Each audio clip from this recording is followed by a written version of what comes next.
Boa tarde a todos. Eu queria, em primeiro lugar, agradecer a organização do evento, o Instituto Brasileiro de Ação Responsável, pelo convite feito para participar desse evento, que, como disse bem o nosso moderador, é um evento bastante importante. E vou abordar inicialmente uma que, embora seja uma doença rara, praticamente ela não é entendida muitas vezes como doença rara, que são as hemofilias, as doenças, as coagulopatias. Em termos da incidência, elas são claramente, se enquadram na definição de doenças raras.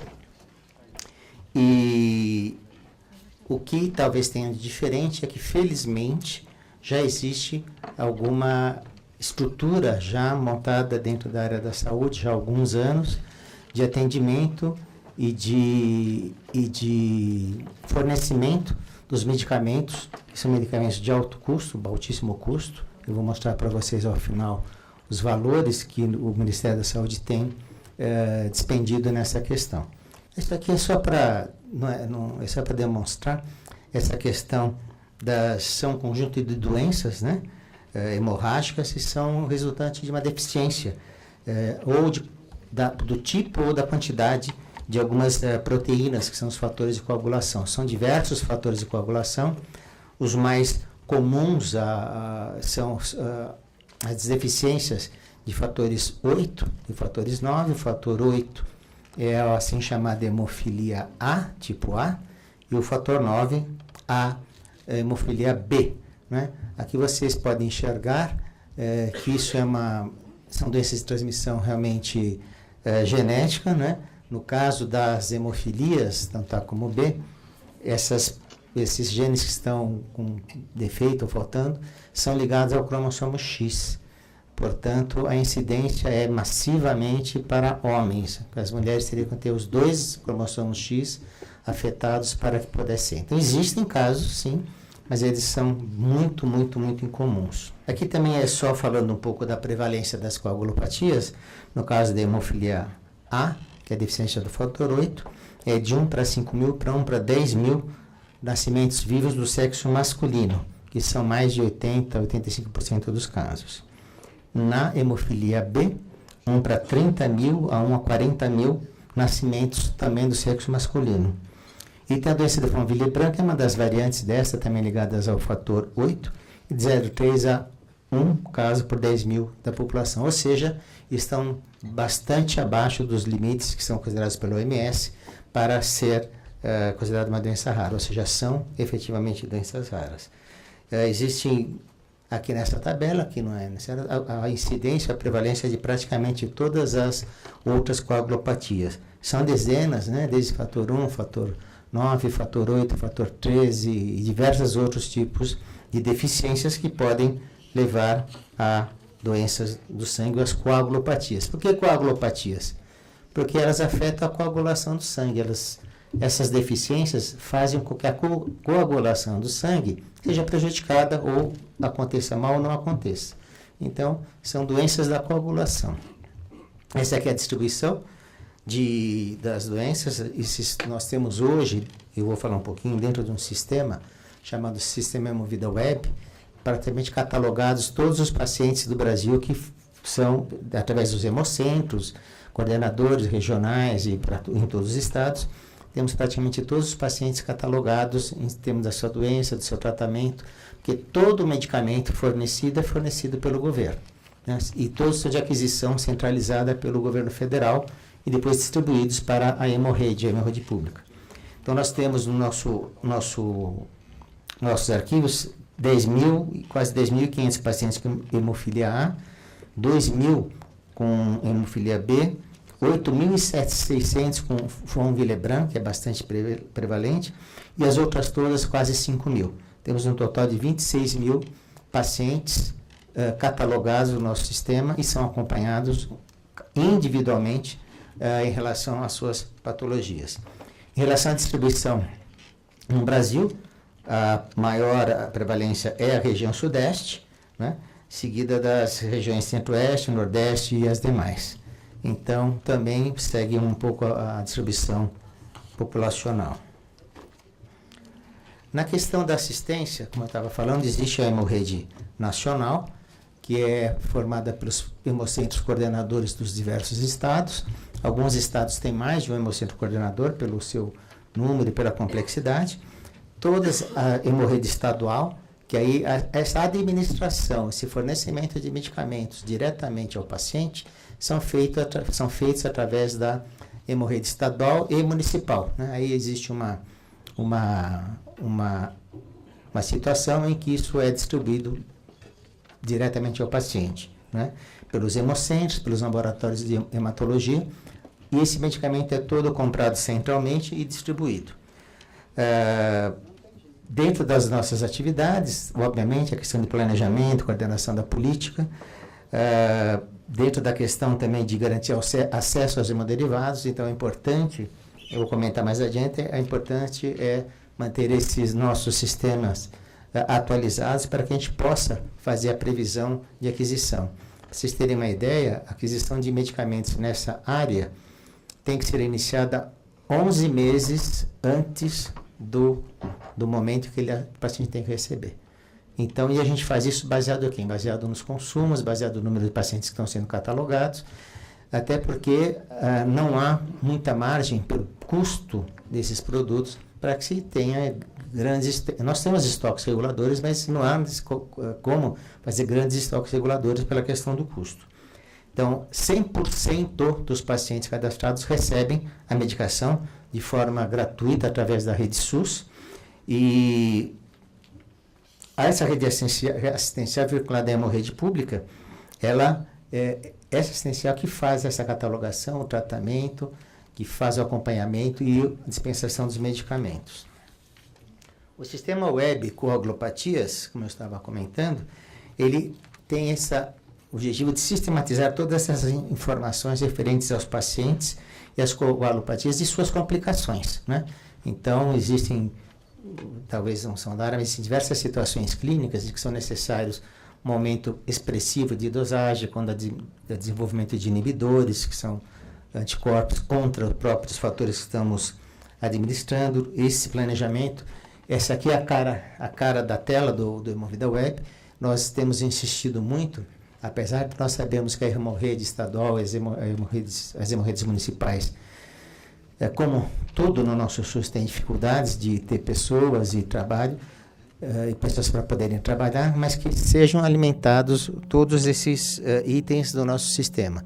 Evidentemente, existe uma proteção em relação à identificação dos pacientes. Nós trabalhamos com os números, né? A identificação dos pacientes ela não é visualizável e também não tem como você saber, mas nós temos sexo, idade, iniciais, a doença que faz o tratamento, quanto está recebendo de dosagem, se teve intercorrências. E a intercorrência mais comum são os sangramentos, e principalmente no caso da hemofilia, dos sangramentos nas articulações, que são sangramentos bastante importantes e que muitas vezes podem levar até a uma deformação com o tempo e com a repetição. Então, nesses momentos que haja as hemorragias, há necessidade de dispensar uma quantidade muito maior de fatores de coagulação. Isso está previsto no nosso sistema, mas tem que ser alimentado para a gente poder fazer as reposições necessárias. Outra atividade que nós também temos bastante atuação é na questão das publicações e dos estabelecimentos de diversos manuais de tratamento, de acompanhamento, de forma a manter o mais possível a atualização dos médicos e dos tratadores. Para isso, nós temos comissões de assessoramento técnico, que são formadas por especialistas e por profissionais de notório saber, inclusive com comunidade de pacientes, e fazemos diversos manuais. Esses são alguns só dessa área de hematologia e hemostasia.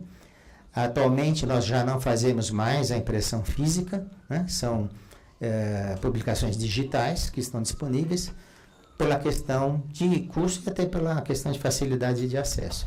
Então, isso é um trabalho constante, que tem que ser atualizado constantemente. Além disso, nós tabulamos anualmente todos os dados do sistema Hemovida Web, e eles são disponibilizados, obviamente, de forma geral, sem que haja nenhum tipo de possibilidade de identificação, mas qualquer pessoa, qualquer médico, qualquer instituição que queira saber o que está acontecendo nessa área, ele terá esses dados disponíveis para trabalhos, para entender, para o que for. Então, isso também acho que é uma coisa importante, que nos permite acompanhar a evolução do número de pacientes, a evolução das complicações e assim por diante.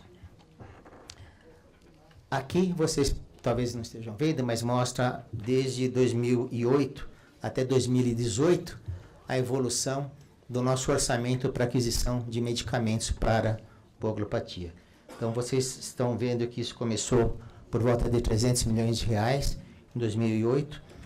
Em 2015 já havia dobrado para 615 milhões e a partir daí foi feito um salto muito grande através da implantação da questão da profilaxia, ou seja, do consumo continuado dos pacientes para que se evitasse a hemorragia. Isso foi um avanço muito grande na área. E nós, esse ano de 2017, aliás, o ano passado, 2017, nós fechamos com 1,3 bilhão de reais em compra de medicamentos. Estamos falando de atendimento de cerca de 26 mil pacientes. Então, é um valor considerável. Nós temos agora para 2018 1,350 e a tendência tem sido crescente. Por quê? Porque vai melhorando o atendimento dos pacientes. Muitos dos pacientes não estavam sendo acompanhados devidamente e com isso a gente consegue aumentar. Então, só para a gente entender que estamos falando de uma doença rara, que já existe um programa de cuidados, de medicação, de altíssimo custo, dentro se vocês pensarem, 1,3 bi é quase 1,5% do orçamento de todo o Ministério, de tudo que ele gasta. É bastante expressivo. E nós temos aqui planejamento para algumas outras ações. Uma delas é manutenção e incremento da disponibilidade de fatores. Existem, como vocês sabem, em todas as áreas, e aqui não é diferente, novos produtos em desenvolvimento que agregam outras possibilidades, outras vantagens terapêuticas, questão de dosagens e posologia mais confortável. Tudo isso está sendo constantemente analisado. Vários desses produtos, evidentemente, sempre tem que passar pela Conitec. Daniel, acho que vai conversar um pouquinho sobre a Conitec com vocês. Mas é constante a nossa atenção no sentido de podermos incorporar novos, mais modernos e mais eficientes medicamentos cuja custo-efetividade possa ser arcada pelo Ministério. Ampliação da assistência aos pacientes hematológicos. Então, nós estamos ainda tentando aumentar essa questão de rede estruturada de atendimento. E temos em projeto, não só projeto, mas está bastante adiantado, a questão de uma estruturação para serviços de tratamento osteoarticular. Muitos dos pacientes com hemofilia, por conta dessas hemorragias em articulações, que são chamadas hemartroses, acabam, depois de um tempo, desenvolvendo algumas sequelas nas articulações. A gente acredita que com o início da profilaxia generalizada, essa incidência, acredita não, existem dados que ela está diminuindo e deve diminuir, porque você evita esses sangramentos. E nos casos em que já há sequelas, muitas vezes esse paciente tem que ser submetido a uma cirurgia ortopédica, também com cuidados especiais pela questão do sangramento, o uso de fatores pré- e intraoperatórios. E estamos agora também desenvolvendo, já existem 2 centros no Brasil fazendo radiosinoviórtese, que é um nome complicado, mas é bem simples, é injetar numa articulação com um grau de comprometimento uma substância radioativa, que vai lá e faz a destruição do tecido que é inadequado ou que está excessivo lá. É uma injeção, é uma coisa muito simples, com resultados, não são para todos os casos, mas os resultados são muito, muito, muito animadores. Então, nós estamos agora com a nossa comissão de assessoramento técnico, finalizando já as condutas, as normas, para a gente submeter isso também para a Conitec. É uma incorporação de uma nova tecnologia, mas já está comprovadamente isso em muitos casos, principalmente os casos que ainda não tem grande comprimento articular, quando só uma cirurgia seria a solução, que possam também ser desenvolvidos. E, finalizando, as campanhas, né? A questão da doação de sangue é uma das nossas grandes preocupações. O sangue, como todos sabem, é insubstituível, não existe uma alternativa para o sangue. Nós fazemos anualmente campanhas. Antes de ontem, eu fechei com a área de comunicações do Ministério a nova campanha. Ela deve ser lançada no dia 14 de junho, que é o Dia Mundial do Doador, e também sempre nesse sentido de procurar sensibilizar, né, a população, no sentido de poder fazer doações de repetição, não uma esporádica, ou não quando tem um parente internado que chama para doar. Que ela possa perenizar. O homem pode doar até 4 vezes ao ano, e assim esse sangue é de uma melhor qualidade, porque você tem menos descarte, né? Que é um paciente que já foi aprovado, já teve seus exames, então essas doações passam a ser bastante mais custo-efetivas e com bastante segurança. Essa campanha que está aqui atrás é a campanha de 2017, que até está hoje no ar, foi baseada... a gente tem procurado basear num aspecto positivo da doação, que a doação é um ato de generosidade, né? É uma coisa de altruísmo, é uma coisa que tem que vir da pessoa e de dentro dela. Mas a sensibilização é importante, porque no dia a dia a gente simplesmente... eu vou doar qualquer dia, qualquer dia nunca chega, né? Há que ser uma mobilização. Existem também outras iniciativas. Amanhã eu estarei em São Paulo tentando fechar uma campanha muito forte, muito grande com o Facebook, né? Então, a ideia é sempre assim, ideias são sempre bem-vindas, colaborações são sempre bem-vindas, e o nosso intuito é sempre poder proporcionar, no caso para os pacientes, especialmente, né, que são portadores de coagulopatias, um sangue da melhor qualidade possível. Muito obrigado.